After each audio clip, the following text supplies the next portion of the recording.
Om Tavakatamratam Tapta Jivanam Kaviveridinam Kalmashapaham Shravanamangalam Shrimatatam Bhuvigarnanti Puridajana. Tavakatamratam, your words are like nectar. Tapta Jivanam, bringing life to those who were scorched with the misery of the world. Kavibhir editam, praised by poets. Kalmashapaham, they put an end to sin. Shravana Mangalam, auspicious to hear.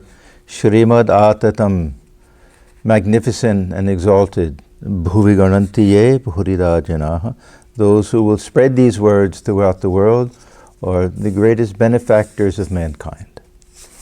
This, of course, is the verse that is chanted before study of the Gospel of Sri Ramakrishna from the Gopi Gita, addressed to Sri Krishna, and chose these words to be addressed to Sri Ramakrishna as well. Okay. Last time, for those who are following in the book, we stopped on page 94. This is the chapter In the Company of Devotees. And the date is April 2nd, 1882. Sri Ramakrishna was sitting in the drawing room of Keshab Chandra Sen's house in Calcutta. It was 5 o'clock in the afternoon. When Keshab was told of his arrival, he came to the drawing room dressed to go out, for he was about to call on a sick friend. Now he cancelled his plan. The master said to him, "You have so many things to attend to. Besides, you have to edit a newspaper. You have no time to come to Dakshineshwar, so I have come to see you. When I heard of your illness, I vowed green coconut and sugar to the Divine Mother for your recovery. I said to her, 'Mother, if something happens to Keshab, with whom shall I talk in Calcutta?'" Now, because Keshab plays such an important role in the divine play of Sri Ramakrishna, I wanted to go to the Sri Ramakrishna, the great master. This is, we can say, the companion text to the Gospel of Sri Ramakrishna. It's a biography, but much more than a biography, because it explains all of the intricate philosophy and all of the high levels of devotion, all of the very subtle truths of spiritual life that we learn about through Sri Ramakrishna. And it was written by Swami Atmajnanananda, who was a God-realized soul of a very, very high order, because he said that he himself had direct-hand experience of the different states that he's writing about in the great master. So that means that he also, not that he's comparing himself to Sri Ramakrishna, but he knows what he's talking about. We can say that much at least. And this was written while he was looking after Holy Mother at the Udbodhan. And they had a debt to pay off. This was the house that they had made for Holy Mother, so she would have her own place to live in when she was in Calcutta, when she was not in Jaidambati. And so it served a dual purpose. This brought in some income to pay off the debt, and there was a great need for a very authentic biography, the life of Sri Ramakrishna.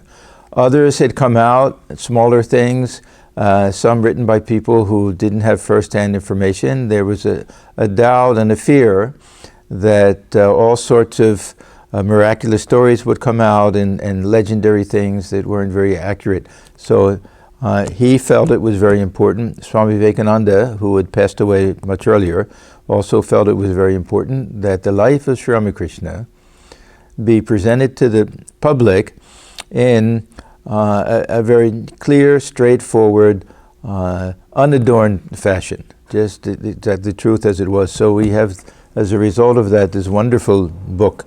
It was translated originally by Swami Jagadanandaji, a disciple of Holy Mother, and more recently by Swami Chaitananandaji, and that's also available to us under the name Sri Ramakrishna, the Divine Play. And The advantage to his translation is that the original Swami Sharadananda wrote it in very long, complicated sentences. And Swami Chaitanananda broke it down into a more readable way. Anyhow, both are very good. This is from the original translation. And just so we have some understanding about this very sweet relationship between Keshav and Sri Ramakrishna, because Keshav was world-renowned. That doesn't mean he was known in every household, but there were people who looked upon him as the rising star in spirituality in Calcutta of the day. And he had traveled to England. He did meet the Queen, so he was really very well known. So this is from the Great Master, page 435. An important event took place in the Master's life by the will of the Divine Mother a year before his mother passed away.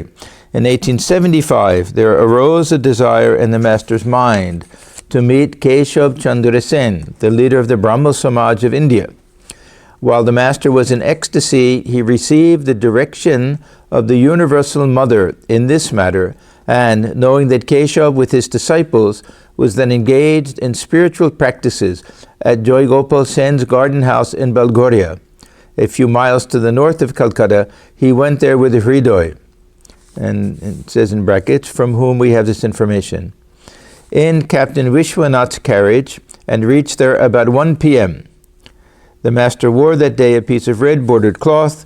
The lower extremity of its front, tucked in folds, was thrown up over his left shoulder, and it was swinging behind his back. This is what we know from all of the pictures that we've seen.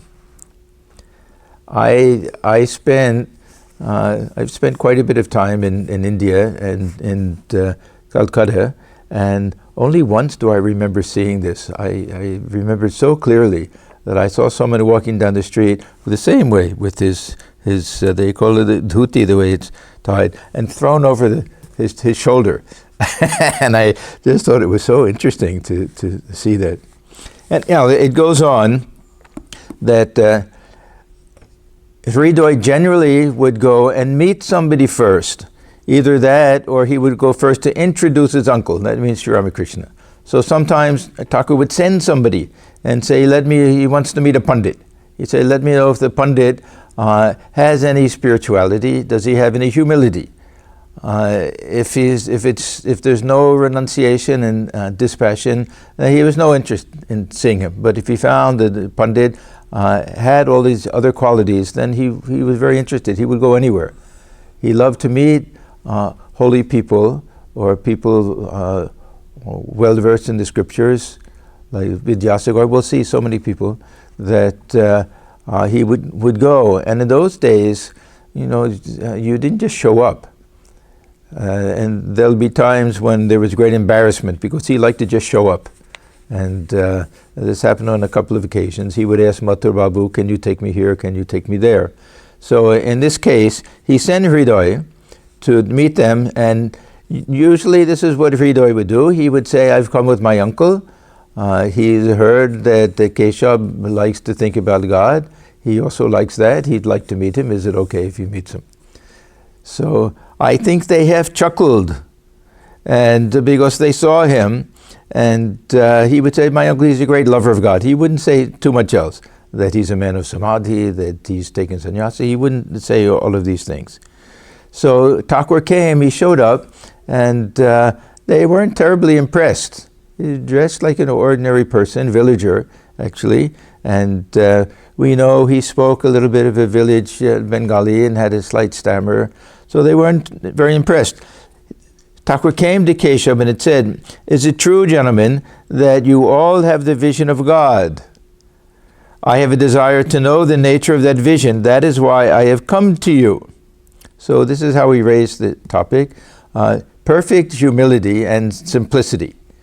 And possibly a little exaggerated humility and simplicity, because he wanted to see if they could judge him, and he wanted to let them feel free to say whatever they wanted to. Then, so there was a short conversation. Then Thakur sang. And this is what very often would happen. He would sing, and then of course he would go into ecstasy. So he sang the song, Ke Jane Kali Kamon, the song that comes up many times in the Gospel. Who knows what Mother Kali is like? You will not get her vision through the study of the six darshanas. You won't get her darshan through any of the six darshanas. And immediately he went into samadhi. Now it says, I'm reading again, when they saw that state of ecstasy of the Master, Keshav and others did not regard it as a high spiritual state. They thought it was mere feigning, or was due to a derangement of the brain. With a view to bringing him back to normal consciousness, Hridoy now began uttering the pranava, Om, pranava, into his ears. At this his face brightened up with a sweet smile. Thus regaining partial consciousness, the Master now went on explaining profound spiritual matters in so simple a language, with the help of common examples, everything we find in the Gospel, that all were charmed and sat looking steadfastly at his face. Nobody noticed that the time for bath and meal was long past, and imperceptibly the hour for the next prayer was almost come. Seeing that mood of theirs, the Master said, if any other animal comes to a herd of cattle, they go forward to gore it. But if a cow comes, they lick its body, and it is theirs. Our case is just the same today. Then, see, now gradually we're seeing that Keshav is starting to understand somebody special has come. The others were slow to understand. Then Thakur made a funny statement to them. He said, Keshav, I see that your tail has dropped off. Now, what to make of a statement like that? So again, half of them thought that he was interesting character, obviously a spiritual person, but a little bit cracked in the head to make a statement like that. So none of them really understood. And Keshav, now he said, don't be so fast to judge. Let's see what he really meant by that. And it says the others looked annoyed when the Master charmed them all by explaining its significance to them. Look here, he said, as long as the tadpole has its tail, it lives only in water and cannot come up on land. But when the tail drops off, it can live on land as well as in water. Even so, as long as a man has the tail of ignorance, he can live in the water of the world only. But when that tail falls off, he can as freely move about in the world as in Satchidananda, existence, knowledge, bliss. Your mind, O Keshav, has now attained that state in which you can live in the world as also in Satchidananda, existence, knowledge, bliss. The Master spent a long time discussing various topics like this and came back to Dakshineshwar that day. Now it goes on, it's a long section. We'll find that, there's so much mention of Keshav and of the Keshav's disciples also in the life of Sri Ramakrishna. So I mentioned last time what an important role they played in making Thakur known to the people of Kolkata of the day. So we see here that Keshav was ill, and he was only, this is 82, he passed away in 84, I believe. So only 2 more years. And Thakur loved discussing spiritual matters with him. There were a few people like that. His Vaishnava Charan, there were a few outside of his real inner circle that he just enjoyed their company. And we find on several occasions some reference to Thakur making some offering or pledging to offer something. This was a procedure that was done in those days, probably still today, that and rather than going to the temple, telling the Divine Mother, I brought all of these offerings to you, please see that Keshav is okay. You go and say, Mother, first you make him okay, then I'll give you the offerings. So this is what he did. There are times when he would ask M to make offerings. The house where M lived, this, Guru Prasad Chaudhary Lane, I think. Very small lane. In an area called Tontonia. Near this, there's a Tontonia Kali temple very close to M's house. And Sri Ramakrishna went there because Sri Ramakrishna lived not far from M's house, really, when he lived with his brother in Kolkata, and for the few years before they went to, maybe not few years, but the time before they went to the Dakshineswar and stayed there. So he knew that temple and the priest there. He would mention it several times, and he would ask M to go there sometimes and make some offerings and do this pledge for Keshav. He used to say, Keshav, if Keshav dies, who will I talk with when I go to Calcutta? So he loved this Keshav so much. Sri Ramakrishna spoke to Pratap. This is Pratap Majumdar. These are all characters that play a role in the future. He also went to Chicago for the Parliament of Religions.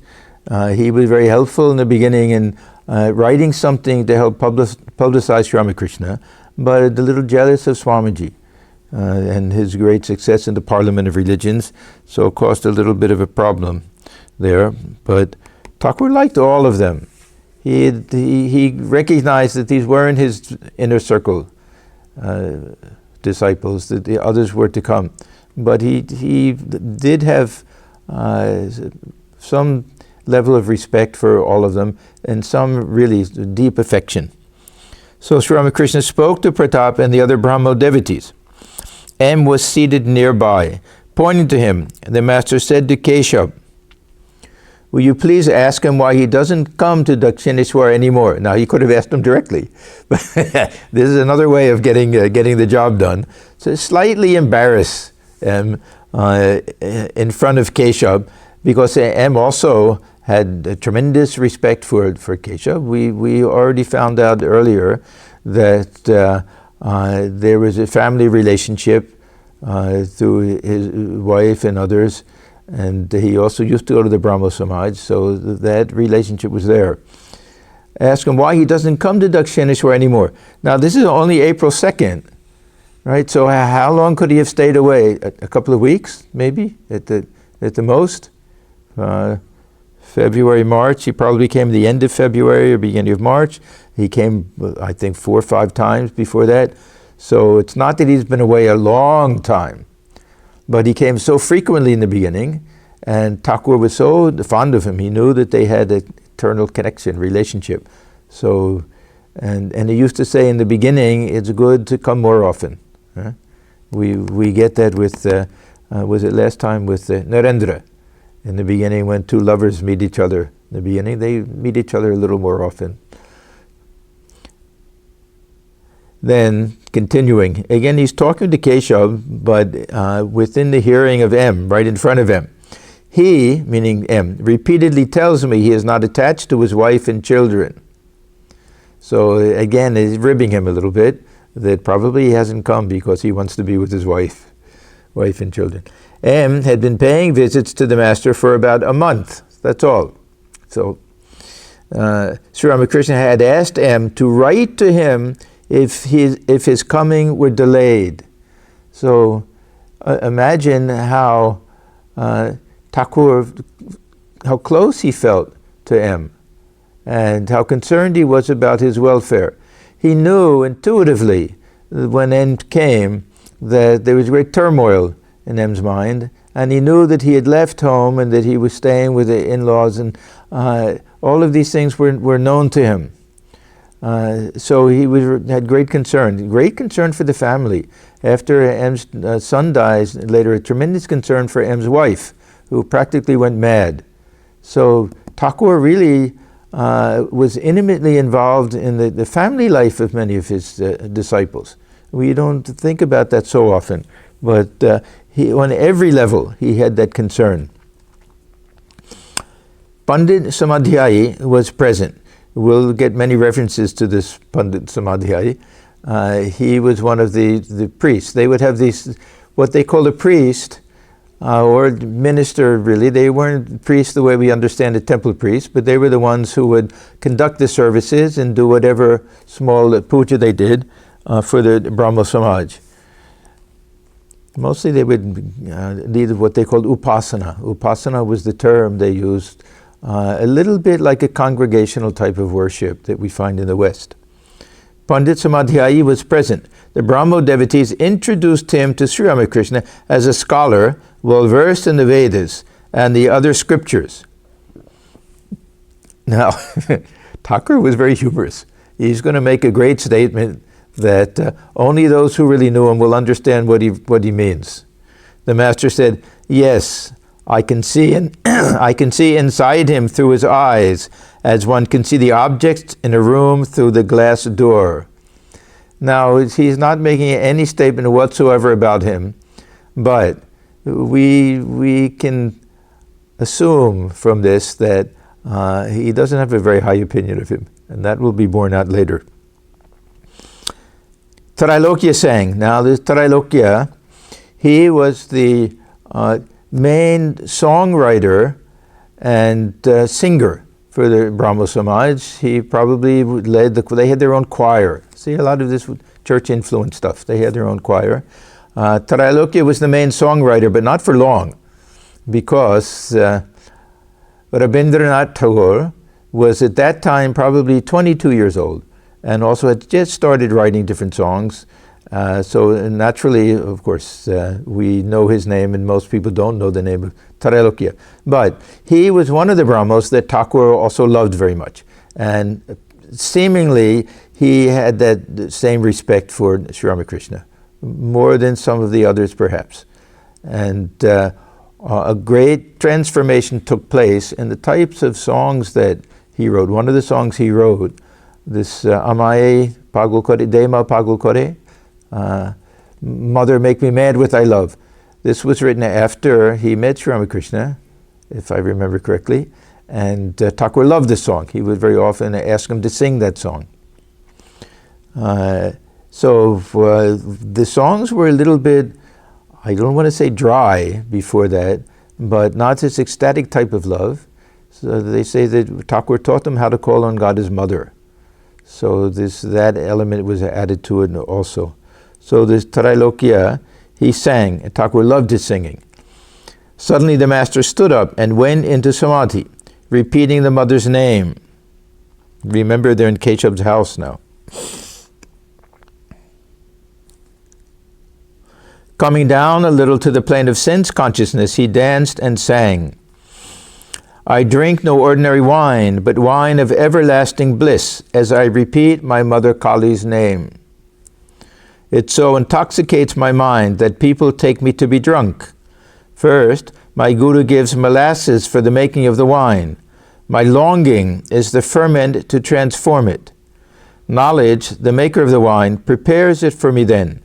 And when it is done, my mind imbibes it from the bottle of the mantra. Taking the mother's name to make it pure. Drink of this wine, says Ram Prasad, and the four fruits of life are yours. Ram Prasad was Thakur's, he doesn't say it, but we assume, favorite poet, songwriter, and Thakur always looked upon him as some type of model, role model, because his whole life was the Divine Mother. And he had various visions of the Divine Mother. His life is very interesting. Many of the songs came out of the different experiences that he had. The one that I remember is that he was building a fence one day. He was a householder, and he had a daughter. And he needed help on the other side, so he saw his little daughter had come on the other side and would hand him things, and he would do something, and they would work together. And then afterwards he went in the house and he saw his daughter there, and he thanked her. And she said, Baba, it wasn't me, I was inside the whole time. So he felt that the Divine Mother herself had come to help him with his work. He built his own Panchavati just as Thakur did, many similarities.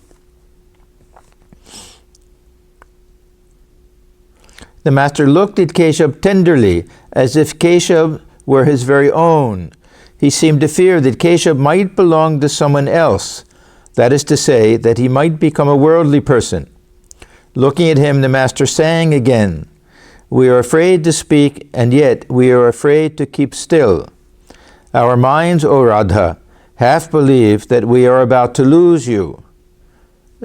Possibly he felt that he might pass away also. We tell you the secret that we know, the secret whereby we ourselves and others with our help have passed through many a time of peril. Now it all depends on you. We'll hear Thakur sing this song much later in Kashipur, when Narendra was there.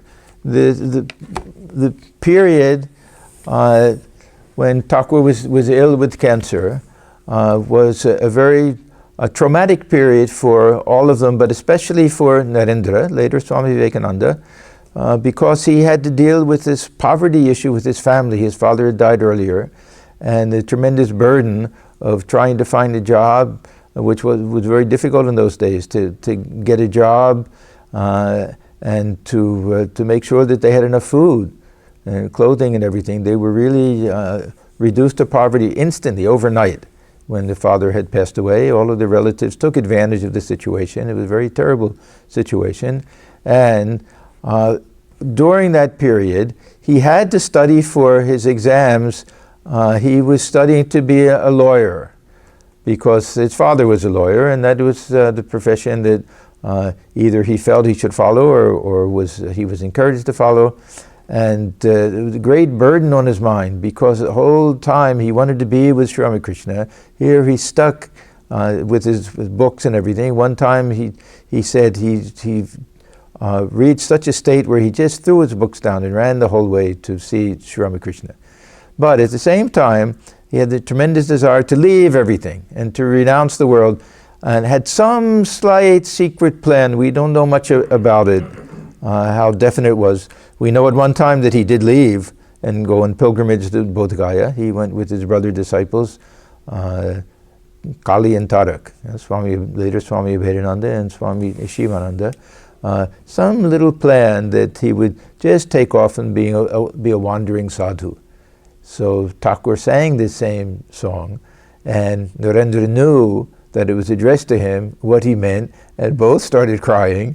That this love of Thakur, they didn't want to see Narendra leave. And he knew Narendra had to stay and take to the life of sannyasa, but within that circle, and be the leader of all the young boys. So this is that song. We find that Sri Ramakrishna loved all of the Ram Prasad songs, Kamalakanta songs, and others addressed to the Divine Mother, but equally so, all the songs about this Krishna Leela, the Radha and Krishna songs, and so many wonderful songs on the life of Chaitanya Deva. One of the great things about this Chaitanya Leela was that there were tremendous songwriters that among his disciples and the later devotees of their communities. So we have beautiful songs about the life of Chaitanya Deva. Quoting the last part of the song, he said to Keshav, that is to say, when it says now it depends on you, renounce everything and call on God. He alone is real, all else is illusory. Without the realization of God, everything is futile. This is the great secret. Now, all else is illusory. I made a point of checking the original Bengali on this because there's something very significant on the language that Thakur uses. And most of the time, he will not use this illusory. Generally, we take for this mithya, that the famous statement that Brahma Satyam Jagat Mithya, that Brahman alone is real, and this world is mithya, illusory. It's a very, very tricky concept, and it's taken in so many different ways. But generally, Sri Ramakrishna will not use that term unless he's saying according to the jnanis. If he does it, then it's okay. Otherwise, he'll always say anitya. So I happened to look it up, and this all else is illusory. He actually says anitya here. It gets translated as illusory. So he has three different terms that he uses. Anitya is the one most often, and actually there are four terms. One is mithya, but that's not the one that he likes. Then anitya, transitory. Then sometimes he'll talk about sat and asat. We discriminate between the real and the unreal. And then he'll say vastu and avastu. that substance and that which is lacking in substance. So generally, Sri Ramakrishna did not emphasize the metaphysical question, what is the status of this world? And whenever he did, he always would qualify it according to the Jnanis, or the Jnanis like to say, this world is unreal like a dream. Or he would say, I don't like to call this world unreal like a dream. He wouldn't say that that's not a legitimate philosophical position if one wants to follow it. Because for him, everything was a path to God realization. But he always emphasized this idea that this world is transitory and avastu, that there's nothing substantial in it. And it's constantly changing. There's nothing to hold on to. And our life is constantly fleeting. So he would always emphasize that, and that it will not satisfy us. It won't fulfill us the way that this inner reality can fill us. So he alone is real. All else is illusory. Without the realization of God, everything is futile. This is the great secret. The master sat down again and began to converse with the devotees. For a while he listened to a piano recital, enjoying it like a child. I always find this curious, but pianos were available because of the British. They would be sent to India as civil servants and may spend their whole life there. So they would send their things over, and the pianos and other things, and probably they even had piano makers there in Kolkata at that time.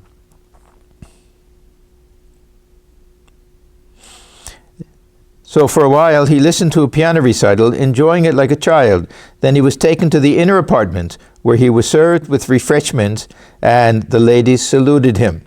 Now, the inner apartment, this was the area where the men were generally not expected to go. This was a safe haven for the women.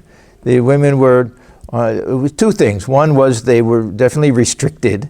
So from that point of view, it was a little bit that they were held in jail inside. But the other was that this is a place they could just be themselves. They didn't have to veil themselves or cover themselves or hide themselves. They could speak freely. And Sri Ramakrishna would always go, whenever he went to a householder's home, devotee's home, he would go, usually take his meal there, or at least spend some time just with the women. We don't have the accounts of that because M wouldn't be there at that time. It would be wonderful if we did. How he would laugh and joke with them, and how they loved his company and how he loved them. Otherwise, we get sometimes people think a picture of someone who is only interested in the men and looking upon the women as an obstacle in spiritual life. But those who were there, I remember one statement, it was either Yoganma or Gopalma. She said, we laugh when we read that Thakur wouldn't mix with women, how closely he mixed with us. There's one very nice scene where, again, I don't remember, it could have been Yoganma and Gopalma, I don't remember exactly, but they were sitting in Thakur's room having a nice conversation and laughing and joking and everything, and some men devotees came, and quickly they hid underneath the bed. And they had to stay there for a long time until the men left. Then she came out and Thakur laughed. So he would do that. He would go into what was called the inner apartments, and he would use this example.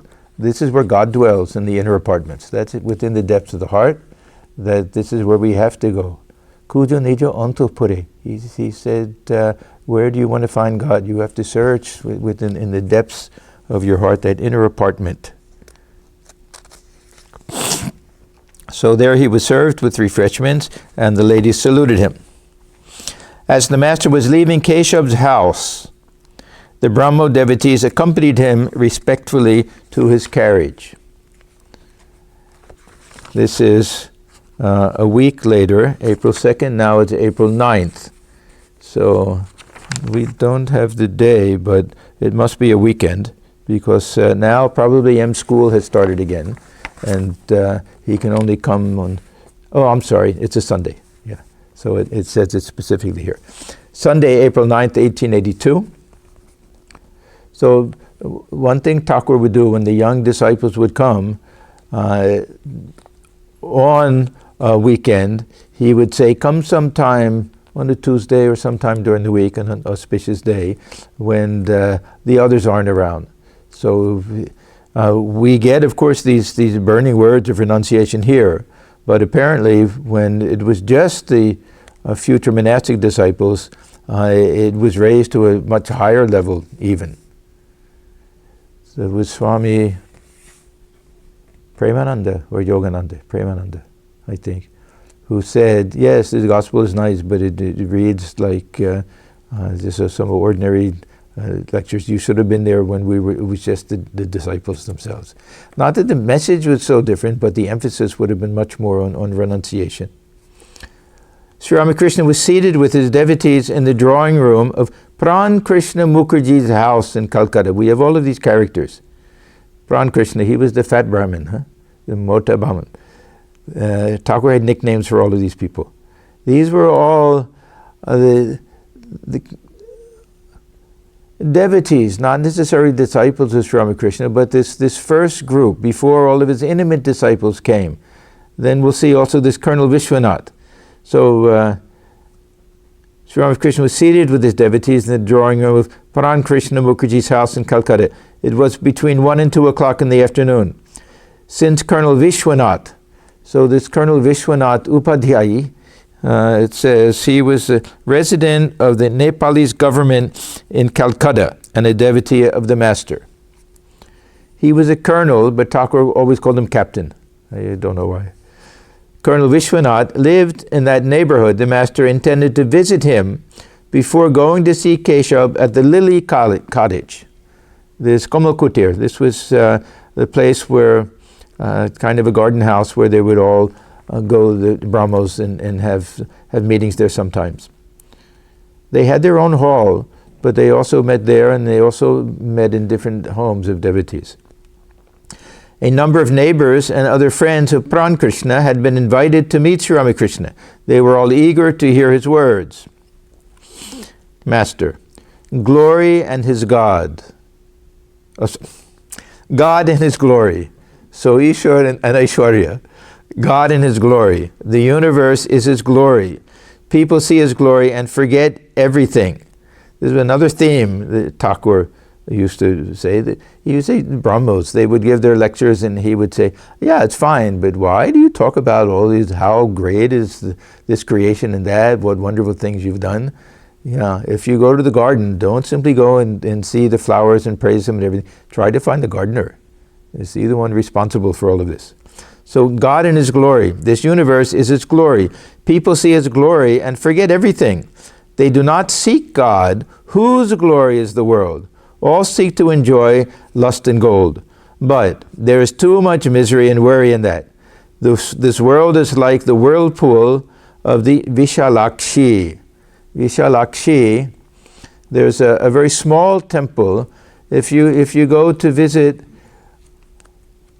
Thakur's birthplace, Kamarpukur, then within a couple of few miles, there's this very small temple that to the Divine Mother that is very important because of Sri Ramakrishna's experience when he was a young boy. I don't remember how old he was. 7, 8, 9, something, a young boy. That all of the ladies of Kamarpukur, the Laha family and others who loved him very dearly, they were planning to visit the temple, make some offering, and make a little picnic out of it. It's a nice walk. It was a beautiful day. So Thakur went with him, a little boy, Godai, went with him, and they all had their murti, their fried rice, their eating and everything. And suddenly, the sky turned black. If you've been in India during the rainy season, you can see that these dark rain clouds come. So the sky just turned practically black with these thick, dark rain clouds. And these beautiful white cranes flew. And seeing the white cranes on the background of the black rain clouds, the little boy, he went into an ecstatic mood. And he fell down and remained unconscious with his murti all over the ground and everything. And it lasted like that for some time. So this Vishalakshi temple and walking there along that open field has that other special significance. It's near the river Amudar. Huh?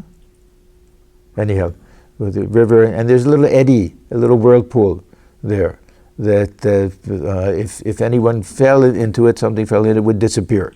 So Thakur used that illustration very often. This world is like the whirlpool of the Vishalakshi. Once a boat gets into it, there's no hope of its rescue. So it means that we get drowned in the world. We get sucked in. This is the thing. We get a little bit too close. We don't realize that it's so dangerous. The boat gets a little bit too close, and the next thing we know, it's out of sight. It can happen very quickly. Again, the world is like a thorny bush. You have hardly freed yourself from one set of thorns before you find yourself entangled in another. Once you enter a labyrinth, you find it very difficult to get out. Living in the world, a man becomes seared, as it were. A devotee. Then, what is the way, sir? Upaiki. This was the one question that comes up over and over and over again. People hear these wonderful teachings of Sri Ramakrishna, and then they feel a little bit helpless. Then how do we get out? We accept what we're saying. We know it from our own experience. We've been scorched in the world enough to know all of this, but what is the way for us? We're householders. We have our responsibilities, our duties. They're all householders there. So Sri Ramakrishna says, prayer and the company of holy men. Now we've seen already that Thakur has his list. And company of holy men, usually number 1, solitude usually number 2, but he juggles the list. Sometimes prayer is number 1. Here he says prayer first. Sometimes repeat the name of God is number 1. But almost always we'll have the company of holy men. This seems to be the one that always makes the list. Solitude is usually there, but this for him was the simplest and easiest and best answer to this question whenever it came up. Then what is the way? He would say the company of holy men. You cannot get rid of an ailment without the help of a physician. But it is not enough to be in the company of religious people only for a day. You should constantly seek it, for the disease has become chronic. What is a chronic disease? Huh? I have a chronic cough. It is not bad, but I can't get rid of it. A little phlegm comes up, the next day, same thing. Same little bit, same thing. A very minor thing, nothing for anybody to worry about. But chronic, that means that we just can't get rid of it somehow. It seems to linger. That we think we can take a little medicine. We may have a very bad disease. We take some medicine and we get over it. A very small thing, a little arthritis, rheumatism, something, that it's become chronic. That means that whatever we do, it stays with us. It becomes our constant companion. So he's saying this with worldliness, we haven't noticed it. These attachments and everything, that they don't leave us. They get ingrained. They become part of us. So, legeache, he would say, rog legeache, that this disease has become chronic. Again, you can't understand the pulse rightly unless you live with a physician. Moving with him constantly, you learn to distinguish between the pulse of phlegm and the pulse of bile. And devotee, what is the good of holy company? Oh, so this is a very good question. So Thakur says holy company, but how does it work? Is it some magical thing? If we have the company of a holy man or a holy woman, some magical thing that our worldliness will leave us? How exactly does it work? So Sri Ramakrishna, he gives the big secret here. It begets yearning for God, it begets love of God. There are 2 terms, I don't know if these are the exact terms, but 2 terms that Thakur uses very often. This vyakulata, we know, we've seen this several times, and anuraga. Vyakulata is this tremendous urgency for God realization and this anguish of heart. We saw this example of wringing this wet towel, this gamcha, that wringing it, feel that our heart is like that, or the head pushed underwater by the guru, that we're gasping for a breath of air. Or there's anuraga. Just the heart is filled with such tremendous love and longing for union with the beloved that we can't think of anything else. The level of intensity has to be dialed up tremendously. Whatever we feel now, whatever longing we feel for God realization, it has to be increased exponentially if we want to have that type of vision of God. This is what Thakur is telling us. Now, how does holy company? He says it begets yearning for God, it begets love of God. Because we see that this holy company means somebody who has gone through that, who has had that tremendous longing for God, who has that tremendous love of God, and who has had that realization of God. And we see that that tremendous anguish of heart gets replaced with tremendous joy and a sense of fulfillment and a sense of satisfaction and the feeling that these things of the world, this worldly attachment that used to be chronic, it disappeared. Don't have it anymore. So if we see that in someone, then if we have some inner stuff in us, we'll feel attracted. We'll feel attracted and we'll feel, yes, how can I become like that? Look at Buddha. All he had to do was see a monk walking one day. And he said, oh, look at that. Look at the joy. Look at the contentment. I want to be like that. I'll do whatever it takes to be like that. Left everything behind. So this is the advantage of a holy company, that we have the living example of somebody who has been through that, who has gone along this path of spirituality, which led to this very radical change of intense longing, intense love of God, and who has had that experience. So we know it's true. We know it can happen. And they'll tell us that you also can do it. I've gone along that path. I know where it ends. It's not a dead end. I know it ends with the realization. So we get tremendous faith that way. And there's something about just the mind being lifted up in the presence of these great souls.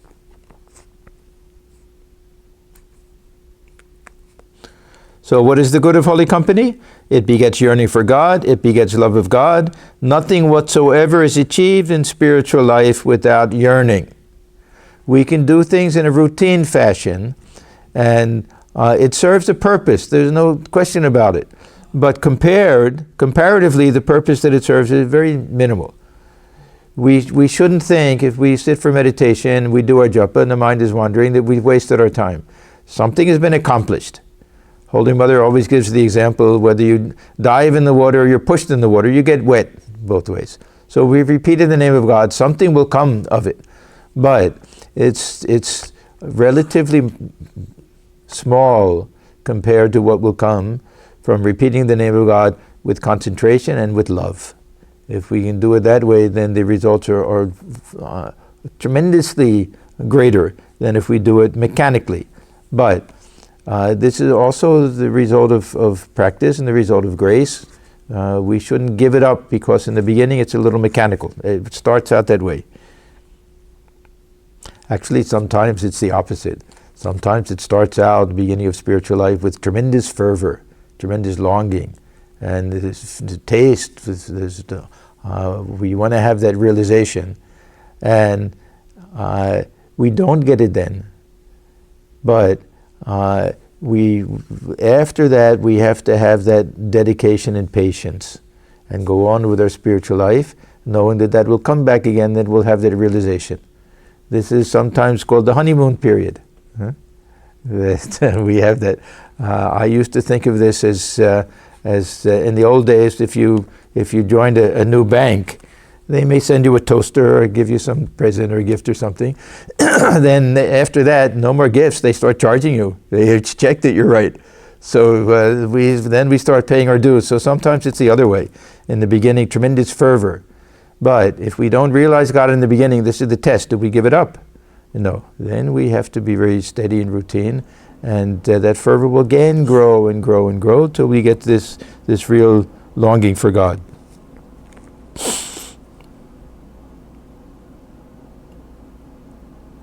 Then we'll get some examples. This yearning is like the state of mind of a man who has someone ill in the family. His mind is in a state of perpetual restlessness, thinking how the sick person may be cured. Or again, one should feel a yearning for God like the yearning of a man who has lost his job and is wandering from one office to another in search of work. Now, it doesn't sound like a very good example till we think this Narendra, what he did, how barefoot, really they were reduced to extreme poverty. He would really go in the hot sun walking from one place to another, practically begging for someone to give him a job. He was a young boy. He didn't have, he hadn't finished his higher education or anything at that time. It's very difficult to find something. But tremendous yearning to get that job because he knew that the family was starving and they all depended upon him. If he is rejected at a certain place which has no vacancy, he goes there again the next day and inquires, is there any vacancy today? There's another way. So remember that the first thing he said was prayer and then the company of holy men. Now he'll go back to prayer. There's another way, earnestly praying to God. God is our very own. Now, prayer and meditation, we tend to think that meditation is somehow higher, that it represents a more mature stage of spiritual practice. Actually, prayer has many advantages. We don't have to have that great concentration of mind, and we can speak freely to God. We can open up our hearts. We can use that emotion. So prayer is extremely important. Thakur emphasized it so much. If we go back to our laundry list of things that how to realize God, prayer will usually come before meditation. Not that Thakur doesn't emphasize meditation, especially for those who are to be full-time monastic members. Meditation is extremely important. But this prayer can really open up the heart center in a way that nothing else can. We really open up our hearts. Our deeper feelings, whatever the depth of emotion we have, we can speak freely to God internally. Thakur would do it, he would speak out loud, he would go into a state of ecstasy and he would pray to the Divine Mother for our benefit. Otherwise, he always said, keep everything within. Don't make a show of spirituality. The more we make a show of it, the more we lose it. It should be something very sacred and private for us. So there's another way, earnestly praying to God. God is our very own. We should say to him, O God, what is thy nature? Reveal thyself to me. Dakadao, he used to use this expression all of the time. Dakadao, reveal yourself, Mother, reveal yourself. I want to have your vision. I want to know who you are. I want to have that experience. Thou must show thyself to me. For what else hast thou created? For why else hast thou created me? Some Sikh devotees once said to me, God is full of compassion. I said, but why should we call him compassionate? He is our creator. What is there to be wondered at if he is kind to us? Parents bring up their children. Do you call that an act of kindness? They must act that way. Therefore, we should force our demands on God. He is our father, our mother, isn't he? If the son demands his patrimony and gives up food and drink in order to enforce his demand, then the parents hand his share over to him 3 years before the legal time. Or when the mother demands some pice, the child demands some pice from his mother and says over and over again, Mother, give me a couple of pice. I beg you on my knees. Paye puri, nice expression. Then the mother, seeing his earnestness and unable to bear it anymore, tosses the money to him. Okay, we're going to stop here, and we're going to go back next time to this paragraph, because there Thakur's understanding of compassion, daya, is a very subtle thing. He uses the term in different senses, and there's a little bit of a tendency to think that perhaps Thakur didn't care so much for this idea of compassion. He criticizes the Sikhs. You're saying Doyamai. Why are you saying he's compassionate? That will you say the mother is compassionate to the child if she looks after it? So slight tendency to think that.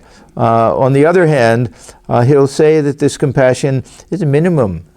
that one who has no compassion is not even a human being. So, and a lot of nice things about this Jiva Doya, compassionate living beings. So we'll start with that next time. We'll stop here on the bottom of page 96. This is Sunday, April 9th, 1882. And that will be for next Friday. And I will close with our closing chant. Om Niranjanam Nityamanantarupam Bhaktanukam Bhaturadavikraham Ishavataram Parameshamedhyam Tam Ramakrishnam Shirisa Namama. We bow our heads before Sri Ramakrishna, who is Niranjan, who is perfectly pure, Nityam, eternal, who is the embodiment of compassion for the devotees, who is the Lord himself, the worshipful one. We bow our heads in praise of Sri Ramakrishna. Thank you, everyone, and see you next time.